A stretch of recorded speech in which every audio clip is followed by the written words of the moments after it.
I think it's important that we focus on the words of the debate to begin with.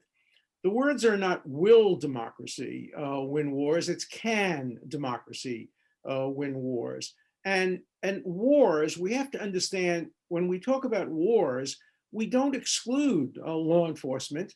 We don't exclude other aspects. We talk about wars as something that is a combination of factors. Again, to quote Clausewitz, war is a continuation of politics by other means. And so I do think that democracies can win. Whether they can win by wars alone, I mean, that's a debatable question. I have a book called Why Terrorism Works, and I have a chapter in the book on how democracies could win, but it means really violating many of the principles, violating Aaron Barak's notion of one hand tied behind their backs. But the thesis of my book and the thesis of my presentation today is that the reason terrorism continues and the reason terrorism works is that it is rewarded, not punished. Terrorism works. Terrorism is rewarded. Terrorism is accepted.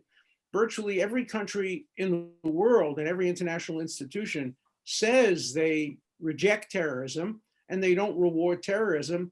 But when there's a conflict between their own national interests and the international interests in deterring and preventing terrorism, virtually every country gives in to terrorists. Great Britain freed terrorists. France freed terrorists. Germany freed the horrible terrorists at the Olympics. Italy has freed terrorists. And the United Nations has equated terrorist gangs and terrorist countries with democracies. Just last week, the International Criminal Court encouraged terrorism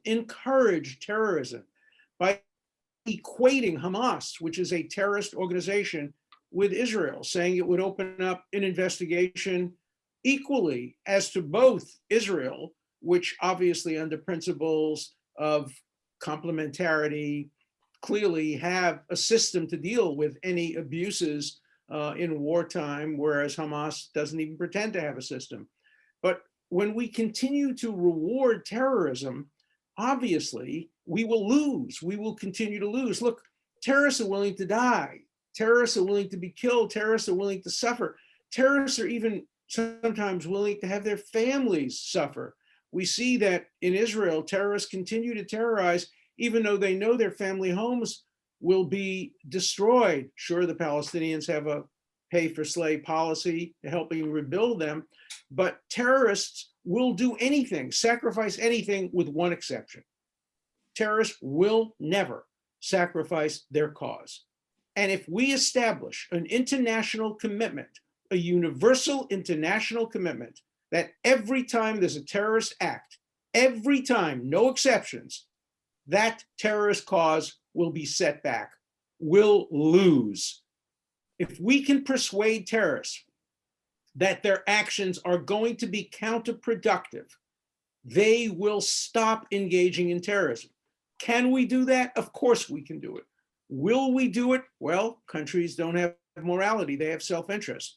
And when countries say, look, we'll compromise, we'll negotiate with terrorism, we'll exchange terrorists for help, for a guarantee they won't attack us, which is what France did and what Italy did, and implicitly what other countries have done, we're going to continue to lose. So yes, I think we can win. I certainly reject, with all due respect, Professor Paradis' notion, quote, and I'll quote him, we shouldn't even try to win wars against terrorism. No, we should try, but we shouldn't try to use military action by itself. We should follow Clausewitz's very important dictum that war is part of a more general policy. We should use warfare to attack, to weaken, to, yes, target for assassination leaders who are planning terrorist attacks. We should do what we can on the military field to set them back, and see that as part and parcel of a larger attack, a diplomatic attack, an economic attack, but most important of all, a moral commitment, a universal moral commitment by every country in the world and by the United Nations and by the International Criminal Court and by the International Court of Justice that they will never reward terrorism and they will always punish terrorism, always set terrorism back. If we could get that message across, we will win. We will not win because we will defeat them alone on the battlefield. We will win because they will surrender. They will seek other means that will further their objective, and they will abandon means that will set back their objective. So the goal is every time there's a terrorist attack, it must set back the cause of the terrorism. And when you get the United Nations and the International Criminal Court declaring Palestine to be a state without borders, a state without elections, a state without central authority, but when they declare them to be a state, what they do is they say terrorism worked, it succeeded. It really, really pays to be a terrorist. You will win if you engage in terrorism. The message has to be, you will lose when you engage in terrorism. We can do it if we have the will to do it. Will we do it? I'm not optimistic about that. But in Israel, they say a pessimist is somebody who says things are so terrible they can't get worse. An optimist says, yes, they can. I think they can both get worse and they can get better if we're determined to make terrorism lose.